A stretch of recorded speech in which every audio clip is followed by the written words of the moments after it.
There is major reaction today to former presidential candidate and three-term mayor of New York City, Michael Bloomberg's big announcement about the nation's educational system. In a new Wall Street Journal opinion piece titled, "Why I'm Backing Charter Schools," Bloomberg announces he's launching a 5-year, $750 million effort to expand charter schools in the U.S. The former mayor says he's doing so because the current public school educational system, which has been dramatically impacted by the pandemic, is broken and failing. Bloomberg highlighted a New York City charter school he says has had success, writing this: Success Academy's network of 47 public charter schools is serving New York City's children whose families predominantly live below the poverty line. Their students are outperforming public school students in Scarsdale, New York, the wealthiest town on the East Coast and the second wealthiest town in America by significant margins. Yet a statewide cap on charter schools is blocking Success Academy from expanding.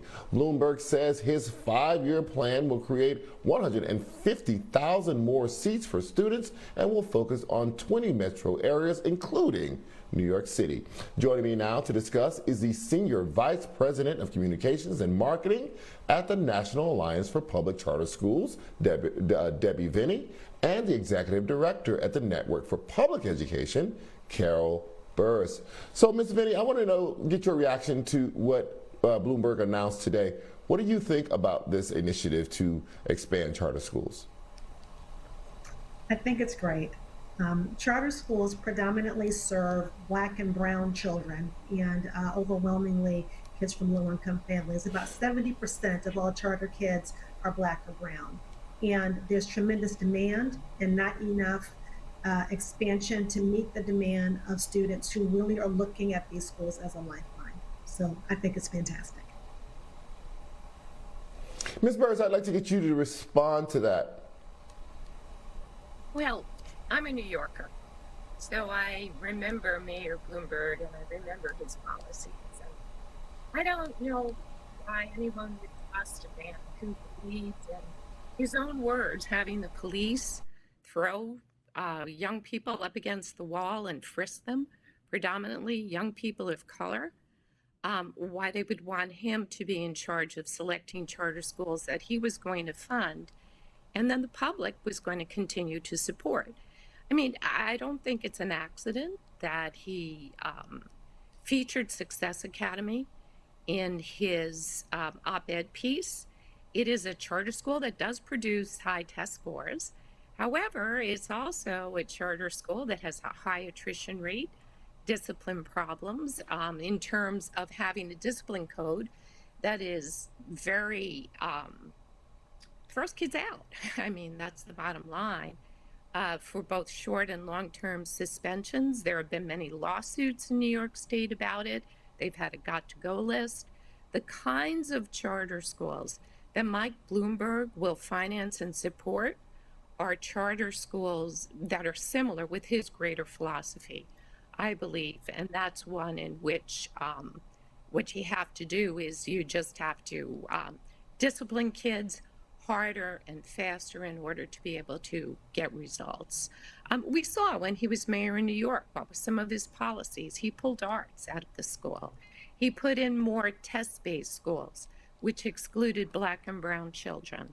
He made the gifted and talented program dependent upon one test, which dramatically lowered the number of Black and brown children that were able to attend gifted programs. Ms. Veney, how do you respond to some of the criticisms of charters in general, meaning some of them being that they kind of cream off the top of the most energetic students and parents, and therefore they leave the remaining public schools in worse shape because they have taken out that energy from those schools? There's also the argument that says, why not actually just fix the public schools? Like, why divert the funding into a new, untested, very often, set of schools rather than do that? How do you respond to those criticisms of the charter school system? So let's start with your first question about, or criticism about potentially creaming students. So charter schools are public schools always. They're not able to choose the students that they want to enroll. They have to take by law every student who comes to their door. If they're oversubscribed, meaning that are more children than there are seats available, then they have to go to a lottery system. So they do not choose the students that they serve. And underneath that, I saw you were asking something about whether students or parents who might be more motivated if they have an advantage in being able to go to a school like this. And I would ask you, if there is a child or a parent who is fighting to get the best opportunity that they can, is that bad? Do we want to distance? No, I guess the question becomes. No, I just want to clear this up. The question it doesn't become it's bad to be motivated as a parent or bad to be motivated as a student. The question becomes, are there people who are just so disadvantaged in those public school systems that they just cannot avail themselves of the time and effort that it takes to do the application, to do the lottery, to whatever? I think we have to acknowledge that there are advantages to people who have that time. I've been part of that public school system, and I've seen people, particularly in New York City, try to shop around for best schools for their children. It is an arduous process, even if you are not doing the charter school system. So, and I realized right away, I could take the time off to do that. If there was a parent who did not have a work environment that allowed them to take that time off, there was no way that they could do that. I was writing letters, I was showing up to offices, I was sitting and walking, talking to principals. People who do not have that kind of leeway don't have that. So I guess I'm making that point about charters, not that people are punished because they're motivated. Okay, so let me respond to that. So if you're right, it is difficult to navigate the public education system. I too am a parent. It's difficult to navigate the educational system, period. And those of us like me or you or Ms. Burris who have the privilege of having paid time off, certainly have an advantage over parents who don't have those options in front of them. With that said, does that mean that we should not provide that option at all because not everyone will be able to access it? I mean, I think of it like if we were able to save or provide a route for children to have a lifeline, if it was some percentage of them, is that not better than relegating all of those children to not having that lifeline and not having a way out? We have an imperfect I guess system. the question ricochets back to you then, whether or not public education is a public good.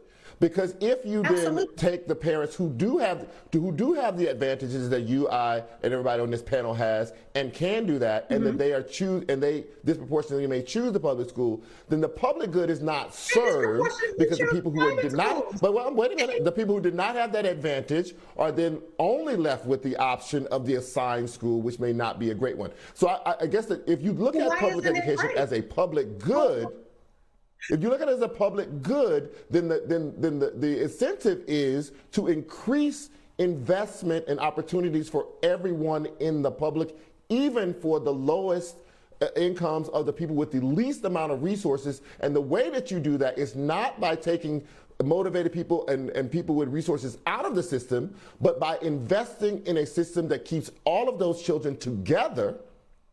That is the question, I guess. I guess we've kind of run out of time here. I really appreciate your time. I wish we could talk about this more. I wish we could talk more. I would really like to. Yes, I wish we could talk more too. We got to have you guys back because this is not going away, and this is a great conversation. Debbie, Veney, and Carol Burris, thank you both for joining me tonight. I really appreciate your time.